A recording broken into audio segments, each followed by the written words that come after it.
Hello students, today we will discuss the next type of public sector enterprise, that is government company. Students, government company is a company in which majority of the shares are being held by the government. Majority means more than 51%. 51% or more than 51% shares if are held by the central government, then such a company will be known as government company according to section 2 subsection 45 of Companies Act 2013.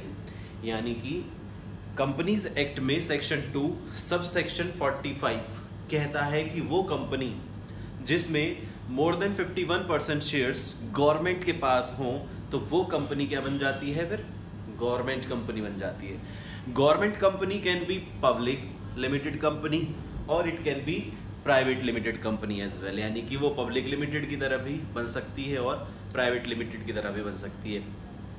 The process of formation of joint stock company, as we have discussed in chapter 2, is need to be followed to form government company. Government company के जो purpose होता है basically is the purest objective of government company is business purpose, यानी कि business purpose के लिए वो बनाई जाती है प्योरली, यानी कि profit is the single and the main motive for any government company. The examples of government company if we talk about these are जैसे हिंदुस्तान मोड machines tools HMT, Hindustan aeronautics, या फिर बेस्ट एग्जांपल जो है इसका वो है मारुति उद्योग, ठीक है।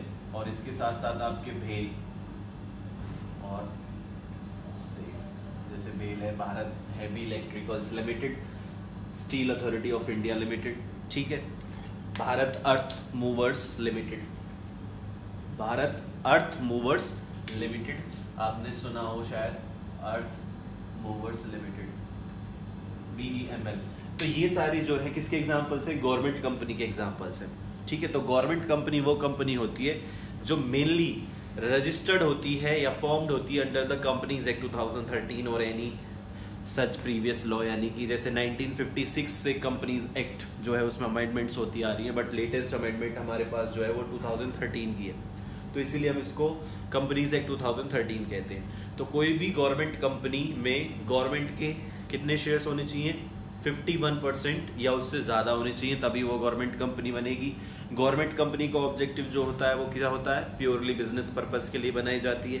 गवर्नमेंट कंपनी के शेयर्स जो होते हैं, यानी कि जो मैंने कहा कि 51% शेयर्स गवर्नमेंट के पास होने चाहिए, वो शेयर्स प्रेसिडेंट ऑफ इंडिया के नाम पर खरीदे जाते हैं। किसके नाम पर, प्रेसिडेंट ऑफ इंडिया के नाम पर खरीदे जाते हैं। 1 mark question can be there.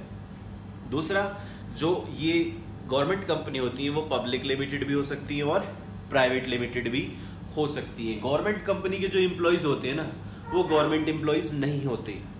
Government company के एम्प्लॉयज़ जो हैं वो गवर्नमेंट एम्प्लॉयज़ नहीं होते, सरकारी कर्मचारी नहीं होते। जैसे आपने देखा हो मारुति में जो लोग काम करते हैं वो गवर्नमेंट एम्प्लॉयज़ थोड़ी होते हैं। इनका जो रिक्रूटमेंट होता है, इनका सिलेक्शन जो होता है, इनका अपॉइंटमेंट जो होता है, इनकी रिटायरमेंट, इनकी remuneration, all are regulated by their own rules and regulation contained in their MOA, यानी कि जो उनके मेमोरेंडम ऑफ एसोसिएशन और आर्टिकल्स ऑफ एसोसिएशन में उन्होंने रूल्स रेगुलेशंस बना दिए होंगे for the recruitment of the employees, वो एप्लीकेबल होंगे। यानी कि गवर्नमेंट एम्प्लॉय नहीं है, किस तरीके से ये अपने एम्प्लॉयज़ को सिलेक्ट करेंगे, कितना उनको वेजेस सैलरी देंगे, कितना उनकी जो है रिटायरमेंट एज होगी, किस तरीके से रिटायरमेंट होगी, हर एक चीज़ के लिए इनका खुद का अपना रूल होता है। और वो रूल्स कहाँ लिखे जाते हैं, मेनली आर्टिकल्स ऑफ एसोसिएशन में होते हैं, ठीक है। गवर्नमेंट जो है हो सकता है कि पूरा फंड ना लगाए, ठीक है, यानी कि जो इसमें पैसा लगता है गवर्नमेंट कंपनी में, जो भी फाइनेंस लगता है वो फाइनेंस या तो गवर्नमेंट के पास से आता, ठीक है, यानी कि 51% तो गवर्नमेंट के पास से ही आएगा मिनिमम, उससे ज़्यादा भी आ सकता है, बट 51% के बियॉन्ड वो प्राइवेट इंडिविजुअल से शेयर्स बेचकर पैसा कलेक्ट कर सकते हैं। यानी कि गवर्नमेंट कंपनी में जो पैसा आता है वो कहाँ से आता है, गवर्नमेंट से आएगा पहले तो। यानी कि 51% शेयर्स गवर्नमेंट खरीदेगी तो गवर्नमेंट उतना पैसा लगाएगी। 51% के बाद अगर गवर्नमेंट चाहे तो अपने खुद के शेयर्स खरीद सकती है, यानी कि प्रेसिडेंट ऑफ इंडिया के नाम पर, और दूसरा ऑप्शन उनके पास ये है किसी प्राइवेट इंडिविजुअल या प्राइवेट इन्वेस्टर को भी वो शेयर्स बेचकर पैसा कलेक्ट कर सकते हैं, यानी कि they can raise finance, they can raise funds by issuing shares to the private investors as well। ठीक है बच्चा।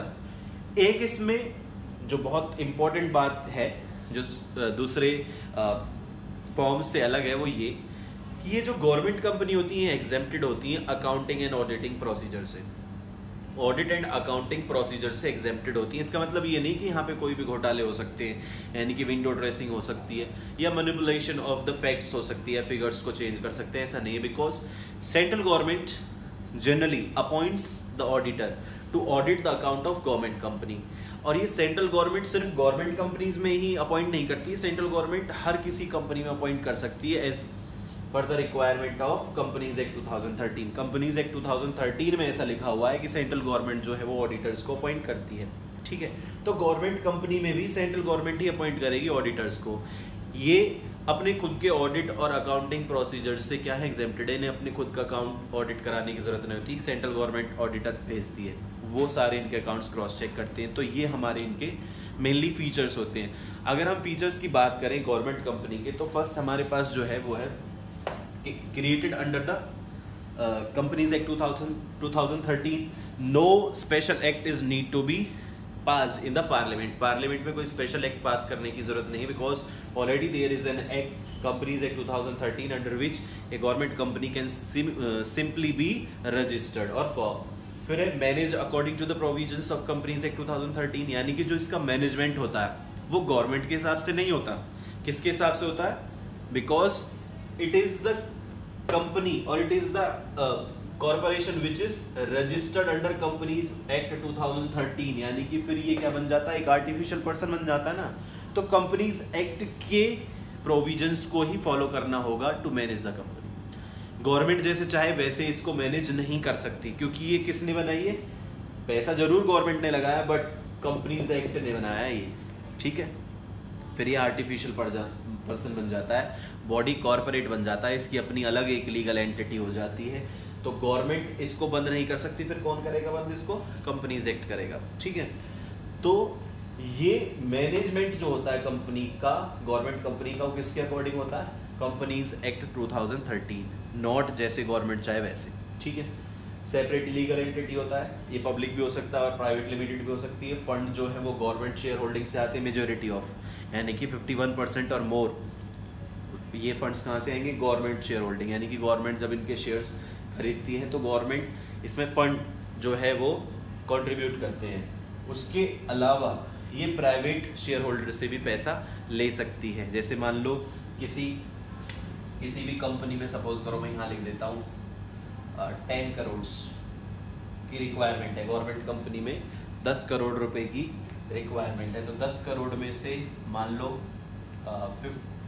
5.1 करोड़ या फिर डायरेक्ट हम 6 करोड़ की लिख देते हैं। 6 करोड़ तो कहाँ से आ जाएंगे, गवर्नमेंट से, बाकी का 40% कहाँ से आएगा, प्राइवेट से भी आ सकता है, और गवर्नमेंट चाहे तो ये भी दे सकती है। ठीक है, यानी कि 51% तो कंपलसरी है गवर्नमेंट को देना, तभी वो कंपनी गवर्नमेंट बनेगी। उसके बियॉन्ड गवर्नमेंट कंपनी अगर चाहे तो प्राइवेट इन्वेस्टर्स को भी शेयर बेचकर पैसा कलेक्ट कर सकती है, ये इसमें है। ये मैं बता चुका हूँ कि 51% गवर्नमेंट के पास होने चाहिए शेयर, एग्जेम्प्टेड होती है ऑडिट और अकाउंटिंग प्रोसीजर से।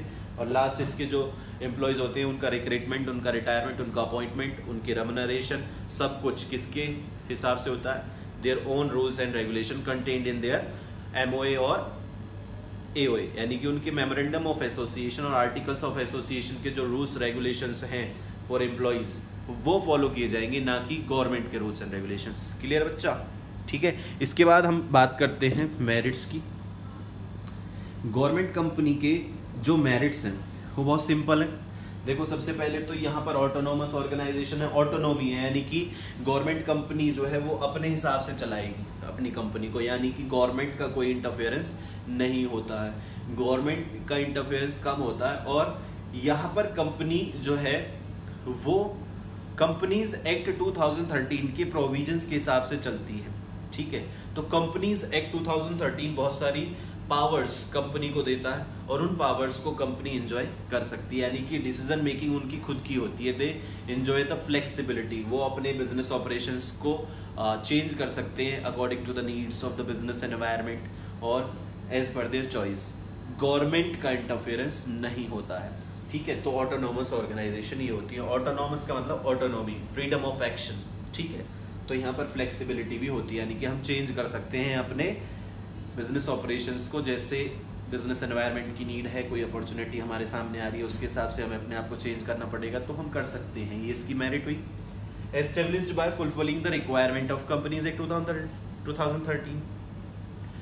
Government company can easily be formed by fulfilling certain requirements of Companies Act 2013। Companies Act 2013 की जितनी भी requirements हैं उनको fulfill करने के बाद गवर्नमेंट कंपनी इजीली जो है हम क्या कर सकते हैं, फॉर्म कर सकते हैं। यानी कि हमें कोई स्पेशल एक्ट पास करने की जरूरत नहीं है, पार्लियामेंट में कोई स्पेशल एक्ट पास करने की जरूरत नहीं होती है। As in case of statutory corporation, statutory corporations में तो हमें क्या होता है कि हमें एक स्पेशल एक्ट पास करना होता है पार्लियामेंट में, बिकॉज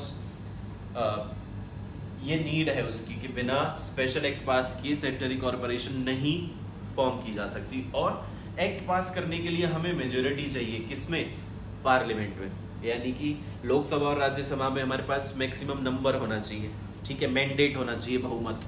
अदरवाइज हम जो है वो बिल को पास ही नहीं करवाएंगे, वो फेल हो जाएगा।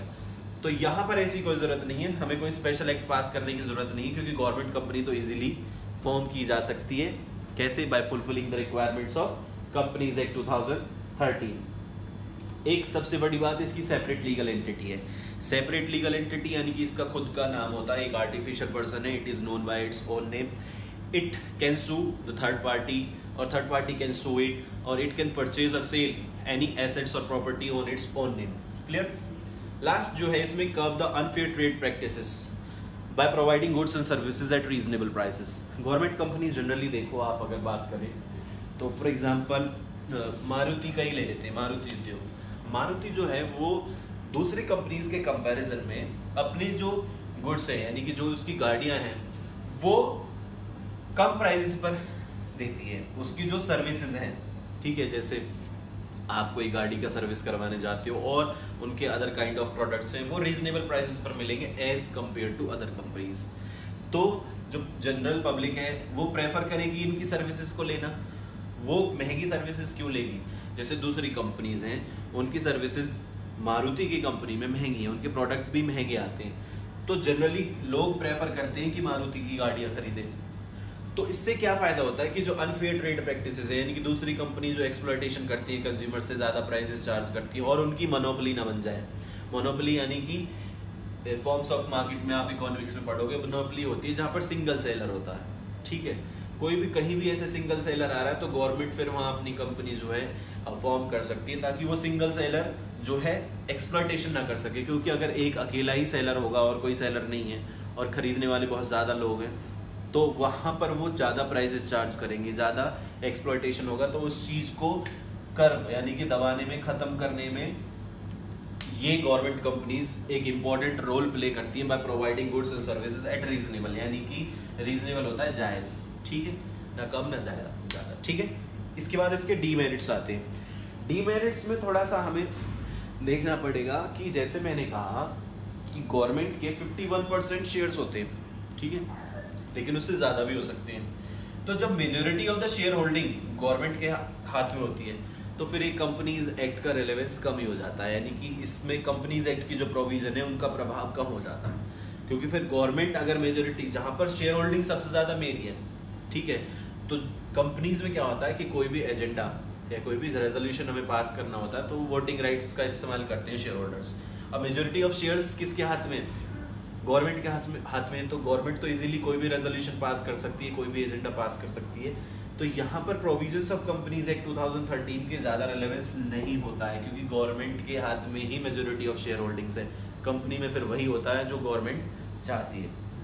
फिर है पार्लियामेंट में भी ये अकाउंटेबल नहीं है, तो यहाँ पर ये अपनी मॉरल रिस्पॉन्सिबिलिटी को लैक कर सकते हैं। मॉरल रिस्पॉन्सिबिलिटी को छोड़कर ये अपने पर्सनल गेन्स या प्राइवेट प्रॉफिट्स या प्राइवेट इंटरेस्ट की बात पर ज़्यादा फोकस कर सकते हैं because these are not accountable to the parliament, parliament में इनको जवाब देने की जरूरत नहीं होती है। तो यहाँ पर ये अपनी मॉरल रिस्पॉन्सिबिलिटी यानी कि जो सोशल सर्विस है उससे पहले अपनी प्रॉफिट मैक्सिमाइजेशन और अपने प्राइवेट गेन्स को प्रेफर कर सकते हैं, अपने निजी हितों पर ये ध्यान दे सकते हैं। Management of company lies in the hand of government. दूसरा मैंने ये कहा कि एक तो यहाँ पर गवर्नमेंट कंपनी में मेजोरिटी ऑफ शेयर होल्डर्स कौन होते हैं, गवर्नमेंट होती है, तो कंपनीज एक्ट फिर ज़्यादा कोई मायने नहीं रखता, फिर गवर्नमेंट जैसे चाहती है वैसे होता है। तो मैनेजमेंट भी किसके हाथ में होता है, गवर्नमेंट के हाथ में होता है। जो प्राइवेट शेयर